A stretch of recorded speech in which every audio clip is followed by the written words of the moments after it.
Hello বন্ধুরা, আমি তোমাদের প্রিয় দাদা প্রণবদা। তো আজকে তোমাদের ইংলিশ পরীক্ষা, আশা করি সবার পরীক্ষা ভালোই হবে। আর ইংলিশ পরীক্ষা পরের দিনে আমাদের কমার্সের ইকোনমিক্স বা আর্টসের বা সায়েন্সের ইকোনমিক্স পরীক্ষা, ঠিক আছে? তো ইকোনমিক্স সাবজেক্ট নিয়ে সবারই প্রথম থেকে ভয় থাকে একটু না হলেও, কি দাদা তুই একটা কোশ্চেন বলে দিলে তো ভালো হয়, যদি কমন পেয়ে যায়। খুব ভয় লাগছে, কী যে হবে না হবে। তো আমি তোমাদেরকে বলছি, নিচে আমি নাম্বার দিচ্ছি কমেন্ট বক্সে, আমার হোয়াটসঅ্যাপ নাম্বার, সে নাম্বারে আমাকে হাই পাঠাও। আমি 125টার মতো তোমাদেরকে কোশ্চেন দেবো ইকোনমিক্সের সাজেশন। আমার দৃঢ় বিশ্বাস কি 125টার মধ্যে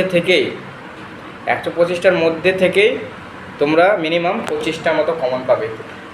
বাকিটা তোমরা যা পড়েছো তার উপর নির্ভর করে, কি সারা বছর কী পড়েছো। যারা পড়েও নি এই 125টা যদি কোশ্চেন ভালো মতো তোমরা পড়ে নাও, আমি মনে করি তারাও 30-এর ওপর পেয়ে যেতে পারে। কোশ্চেনের ওপর ডিপেন্ড করে। হ্যাঁ, ওরকম কোশ্চেন যদি একটু ঘুরিয়ে চলে আসে, ব্যাপারটা ভালো মতো তোমাদেরকে পড়তে হবে বুঝে বুঝে। তো বেশি বড় করবো না ভিডিওটা। তোমাদের যাদের ওই মনে হয় কি আমার কোশ্চেনটা লাগবে, তো আমাকে হোয়াটসঅ্যাপ করো, আমি তোমাদেরকে সঙ্গে সঙ্গে কোশ্চেনটা পাঠিয়ে দেবো।